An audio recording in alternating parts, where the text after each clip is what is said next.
Olá, está no ar o Jornada, o programa produzido pelo Tribunal Superior do Trabalho em parceria com os 24 Tribunais Regionais do Trabalho. Todas as semanas fazemos uma viagem pelo Brasil mostrando as principais ações e projetos da Justiça do Trabalho. No programa de hoje, vamos visitar a cidade de Maués, na Amazônia, e conhecer como é feita a produção e colheita do guaraná. Os trabalhadores da região são conhecidos pela boa saúde e longevidade. No quadro Direitos e Deveres, as dúvidas trabalhistas do serralheiro e do proprietário da serralheria. Quem esclarece é um juiz de Curitiba, no Paraná. Em Ceilândia, no Distrito Federal, a ação civil pública resulta em mais segurança para os trabalhadores e pacientes de um hospital na cidade. E em Natal, no Rio Grande do Norte, vamos conhecer as pinturas de um artista plástico que viu no geometricismo uma maneira diferente de expressar a arte. Tudo isso e muito mais no Jornada, que começa agora.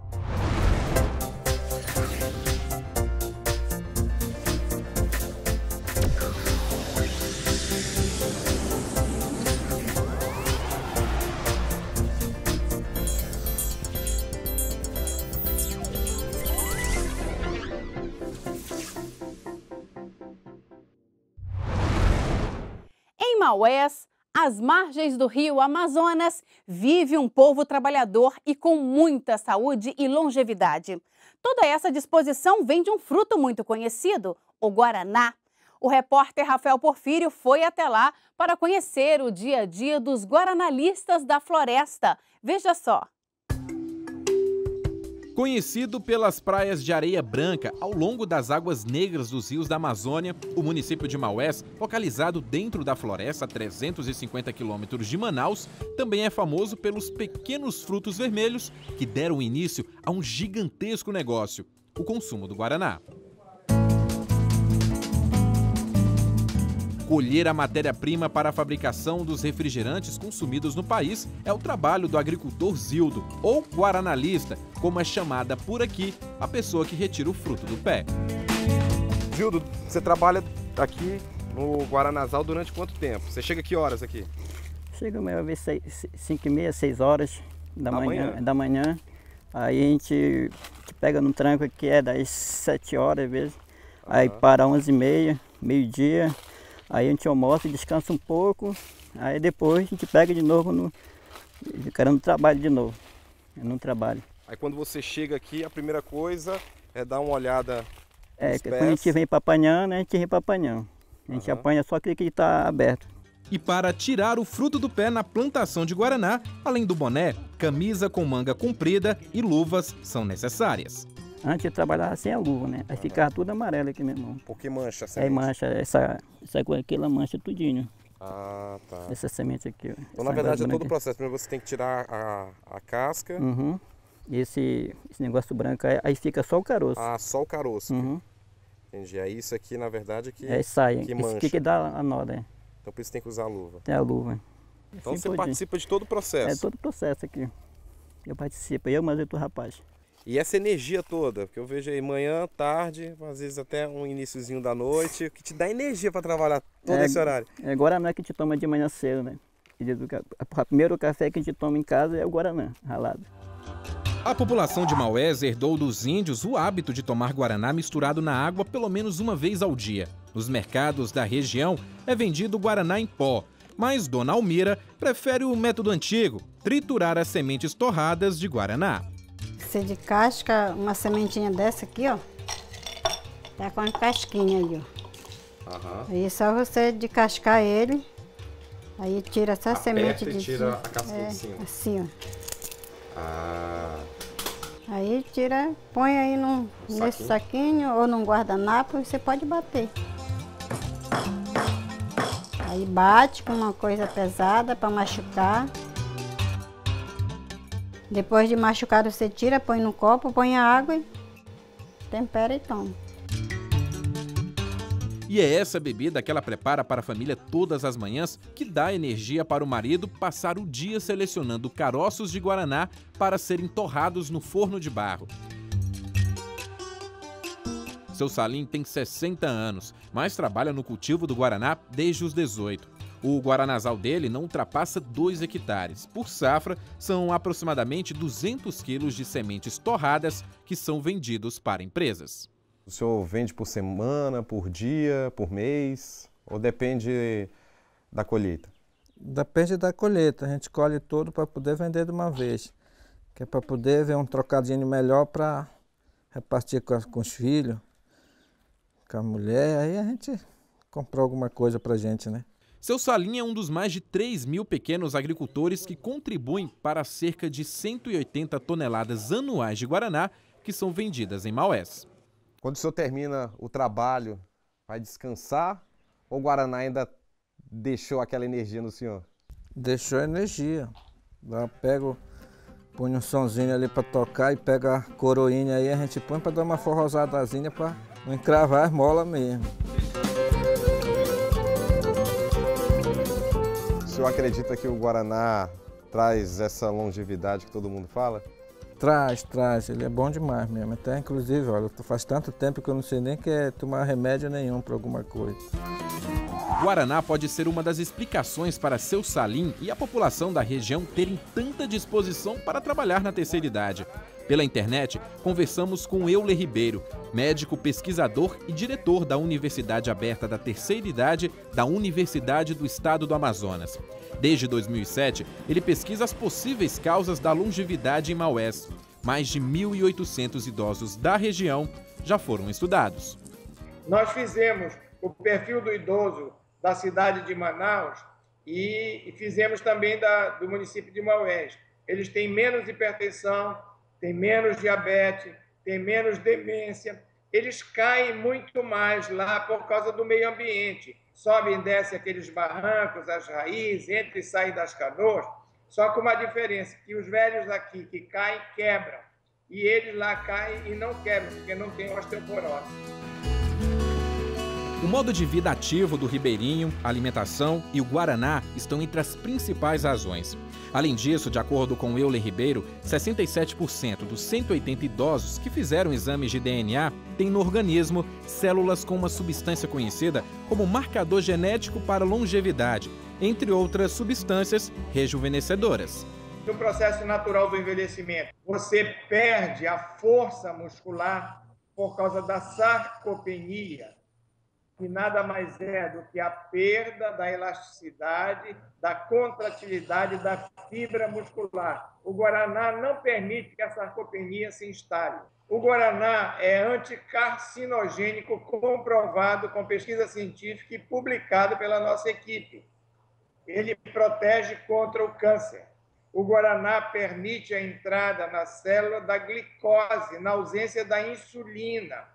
Protege contra o diabetes. Segundo o IBGE, de todos os povos da floresta amazônica, os moradores do município são os que mais vivem e trabalham na terceira idade. 1% da população tem mais de 80 anos, enquanto a média nacional é de 0,5%. Em Maués, cerca de 2.800 habitantes têm mais de 70 anos.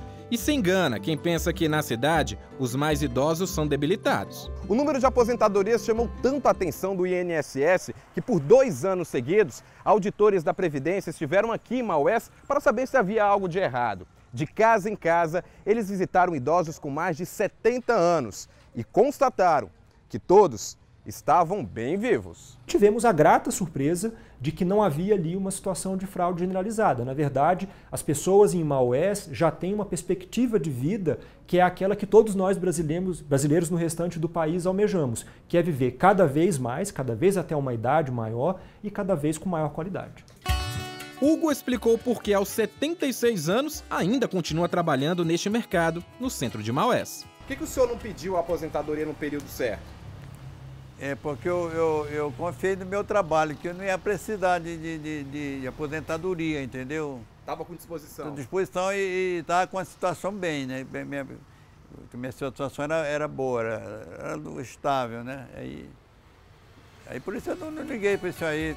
O comerciante é a prova concreta de que a bebida traz sim sensação de bem-estar, principalmente para trabalhar. Eu acordo 5 horas da manhã. Quando é 8 horas, às 7h30 eu estou aqui já. E o pessoal chega aqui trabalhar comigo, chegando às 8 horas. Aí eu já estou aqui, já eu com a minha esposa. O senhor se sente uma pessoa velha? Não sinto velho, não.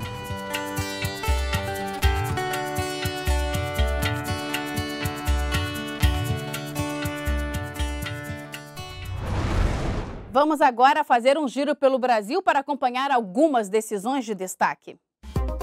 A terceira vara do trabalho de Cuiabá anulou um processo em que ficou configurada a simulação entre um trabalhador e uma transportadora. O empregado foi induzido a firmar um acordo judicial com valor menor do que as verbas trabalhistas que ele deveria receber. Após comprovação da tentativa de fraude, o caso foi encaminhado à Ordem dos Advogados do Brasil para apuração da conduta dos advogados envolvidos. O TRT de Campinas negou recurso de um trabalhador que pediu indenização após supostamente ter sido dispensado por ter uma doença visual. A empresa afirmou que no momento da demissão, o empregado foi considerado apto nos exames médicos. Ao avaliar o caso, os desembargadores concluíram que os sintomas da doença não tinham relação com a atividade de trabalho exercida, não sendo devida a reparação. Um cinegrafista da rede de televisão Bandeirantes vai ser indenizado por ter realizado coberturas jornalísticas em áreas de risco. A decisão é do Tribunal Regional do Trabalho do Rio de Janeiro. O TRT entendeu que a empresa não fornecia equipamentos de segurança adequados e nem treinamento ao trabalhador. Daqui a pouco, no quadro Direitos e Deveres, as dúvidas trabalhistas do serralheiro e do proprietário da serralheria. Quem esclarece é um juiz de Curitiba, no Paraná. E ainda hoje, o geometricismo de um artista plástico do Rio Grande do Norte. Nós voltamos em instantes.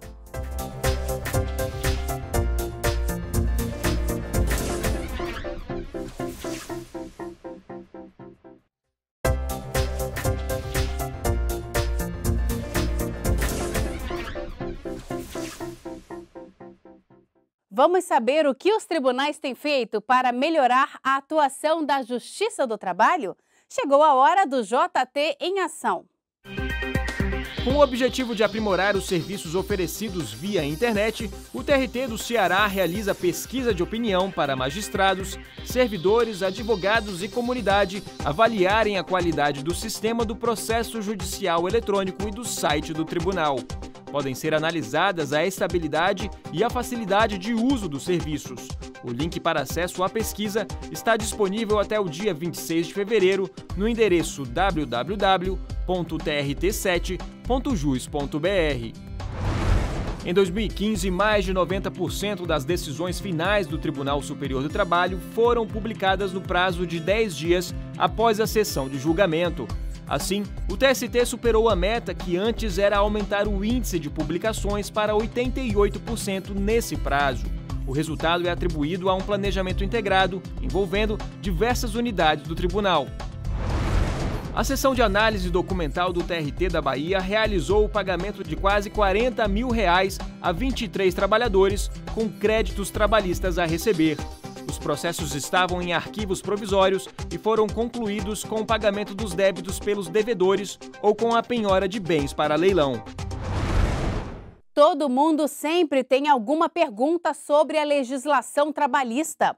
Hoje, no quadro Direitos e Deveres, vamos esclarecer as dúvidas do serralheiro e do dono do negócio.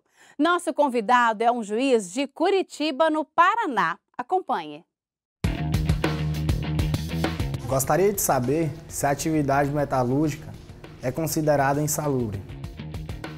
Nem toda atividade metalúrgica é considerada insalubre.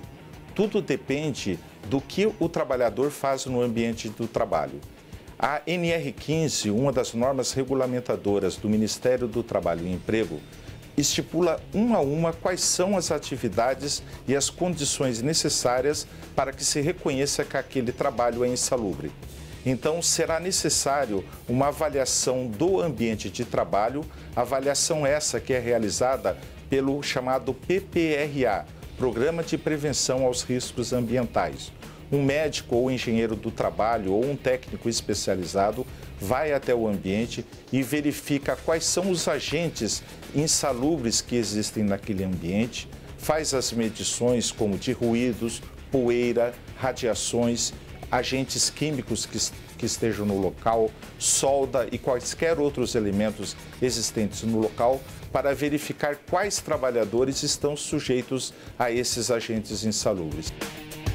É meu dever fornecer uniforme de proteção e materiais especializados para o uso do serralheiro? Bem, qualquer empregado, Orlando, inclusive o serralheiro, ele deve ter todas as ferramentas de trabalho, todos os instrumentos de trabalho fornecidos pelo empregador. Então, a empresa, o empregador, devem fornecer todos aqueles equipamentos necessários ao trabalho, inclusive aqueles e principalmente aqueles que importem na segurança do trabalho. Então, o uniforme, a bota, os equipamentos de proteção individual, tudo aquilo que é necessário para evitar um acidente de trabalho ou para reduzir ou eliminar condições insalubres e de risco, devem ser fornecidos sim pelo empregador. Caso eu sofra algum acidente no trabalho, teria alguma instabilidade no emprego? Edinone, o artigo 118 da Lei 8.213, que é a Lei de Custeio da Previdência Social, ela contém uma regra muito importante a respeito de acidente de trabalho. Quando ocorra um acidente de trabalho em que há afastamento do trabalhador e esse trabalhador venha a receber o auxílio doença acidentário que a Previdência Social, que o INSS paga, nesse caso, se ele se afastar e receber esse auxílio, quando ele retornar ao trabalho, ele tem estabilidade de 1 ano. Então, não é apenas ter sofrido o acidente de trabalho que gera o direito à estabilidade. É necessário que ocorra o afastamento e o pagamento do auxílio-doença. Caso o empregado sofra algum acidente de trabalho, quais são as minhas obrigações para com ele? Quando ocorre um acidente de trabalho de qualquer natureza, com ou sem afastamento do trabalho, com ou sem morte, a principal obrigação do empregador é fornecer a CAT, a comunicação de acidente de trabalho. É imprescindível que ele preencha a CAT, especificando o que ocorreu, e também é um direito do trabalhador receber uma cópia dessa CAT. O objetivo da CAT é preservar tanto a empresa quanto o trabalhador para delimitar exatamente o que foi que aconteceu. Além disso, o empregador vai arcar com o início do auxílio-doença acidentário. Como qualquer outro auxílio-doença, a empresa é que arca com os primeiros 30 dias de remuneração. Então, será necessário que o empregador pague os 30 dias iniciais do afastamento, caso ocorra afastamento. Pode ocorrer acidente em que não tenha havido nenhum acidente, nenhum afastamento. No próximo bloco, a ação civil pública resulta em mais segurança para os trabalhadores e pacientes de um hospital em Ceilândia, no Distrito Federal. E no quadro Meu Trabalho é uma Arte, o geometricismo de um artista do Rio Grande do Norte. Nós voltamos em instantes. O TRT do Rio de Janeiro divulgou na página do Facebook um novo serviço. É o sistema de acompanhamento de pautas de audiência disponível para Windows 7 e Android 4. Mais informações em facebook.com/trtrj.oficial.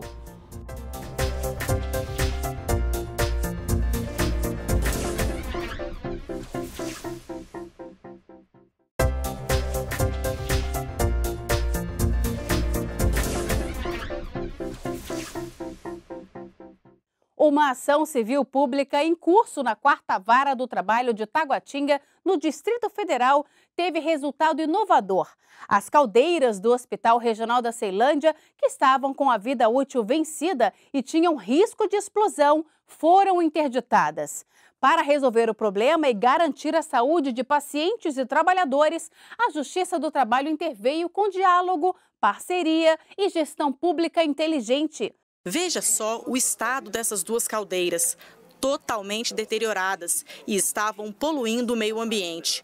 Elas eram responsáveis por gerar o vapor que era usado para lavar e secar roupas, esterilizar equipamentos e preparo de refeições no Hospital Regional da Ceilândia. Quem trabalha aqui tinha medo de que ocorresse uma explosão. A caldeira tem que estar funcionando adequado, né? Que é um risco que ela de explosão, né? Para a regional, não só para a lavanderia, que no caso seria a regional toda complicada. A Auditores do trabalho identificaram esse risco e acionaram o Ministério Público do Trabalho. Uma ação civil pública foi movida e chegou às mãos da juíza Elaine Rossi, do TRT da 10ª Região, no ano passado. De lá para cá, ela mediou audiências com todos os envolvidos. As caldeiras foram interditadas. As máquinas da lavanderia e de esterilização de equipamentos não usam mais vapor, e sim energia elétrica.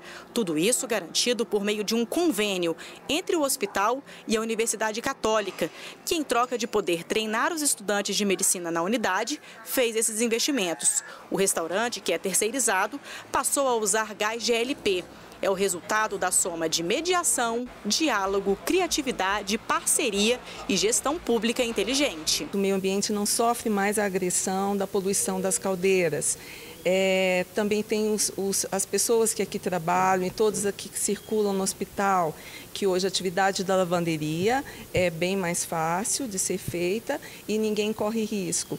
E também teve um grande benefício para a administração, que teve uma razoável redução nos custos. Para confirmar as mudanças implementadas, todos os envolvidos no processo participaram de uma inspeção judicial no Hospital da Ceilândia. Além do que já foi feito, a unidade também se prepara para obter energia solar. O próximo passo agora, está em estudo com a universidade, é a instalação de painel fotovoltaico. Então, para isso, a universidade está terminando os estudos, junto com a engenharia da secretaria. A engenharia está acompanhando esses estudos para a instalação desse painel fotovoltaico. Com a instalação dessas placas solares, o hospital vai reduzir o consumo de energia elétrica e a poluição gerada por meio daquelas caldeiras antigas vai ficar só para a história. Que essa ação sirva como exemplo, como proteção do meio ambiente para os próximos hospitais aqui do Distrito Federal e, quem sabe, com essa matéria, em outros hospitais do Brasil. Imagine pinturas com formas geométricas ou muros pintados com relevo. Essas são algumas técnicas usadas no geometricismo. O quadro Meu Trabalho é uma Arte de hoje vai mostrar as obras de um artista plástico do Rio Grande do Norte, que viu nesse estilo uma maneira inovadora de fazer arte.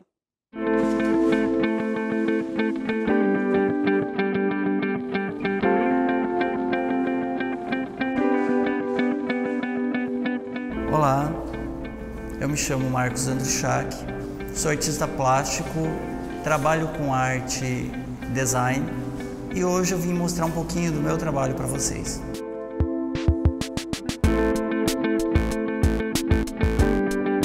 Com 12 anos, 13, eu comecei a perceber que não tinha jeito. Eu era artista, eu trabalhava com isso. Comecei então, por volta de 12 ou 13 anos, a fazer as minhas primeiras pinturas.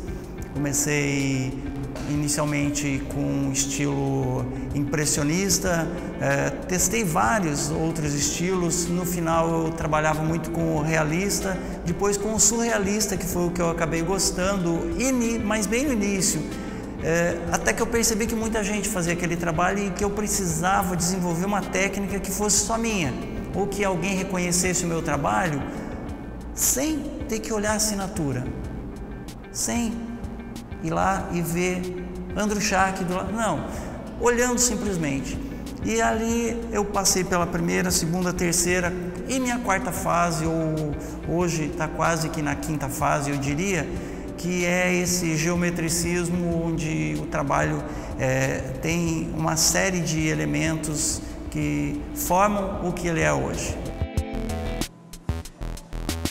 Quando eu vim para o Rio Grande do Norte, eu fiz o concurso para o UFRN, onde eu acabei passando como professor do Departamento de Artes. Aqui eu criei um projeto de extensão chamado Arte Brasil.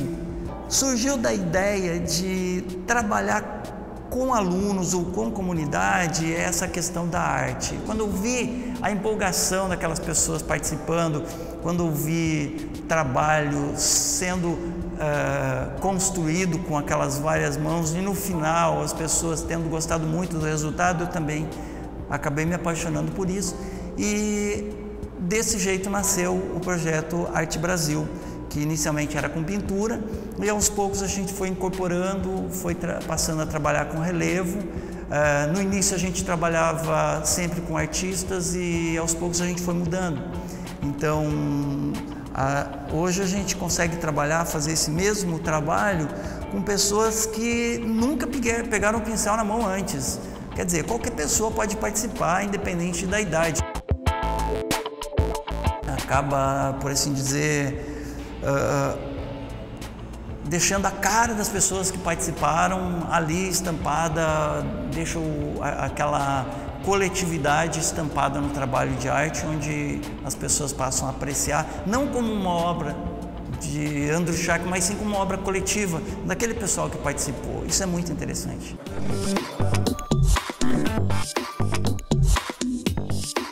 Nós fizemos o primeiro, depois aos poucos começou a surgir mais e a gente aos poucos foi fazendo. Acaba que já visitamos vários estados, ou tem estados aí que a gente já visitou dezenas de vezes, a gente sempre volta numa cidade diferente para fazer o trabalho. Isso é muito gostoso, muito gratificante. Eu sou apaixonado pelo meu trabalho porque eu posso sonhar acordado. Eu posso olhar para uma parede onde antes estava simplesmente nada, simplesmente os tijolos, e no momento seguinte, depois de ter executado o trabalho, as pessoas olharem e conseguirem enxergar tantos elementos, pessoas veem um determinado assunto, outros veem outros, então, até porque no final o trabalho ele não é só a composição do que eu quis colocar lá, mas a composição daquilo que o observador está vendo. Então, uma pessoa que não entende nada de obra de arte vai fazer uma leitura de uma pintura ou de um mural. Um que entende muito de obra de arte vai fazer outra leitura. E essa disparidade é muito interessante, é legal você ouvir o que não sabe nada de arte, é legal você ouvir o que sabe tudo de arte, e você vê o que é que cada um viu. E aí você compara com aquilo que você viu, com aquilo que você quis construir. E nunca é igual, isso é muito legal.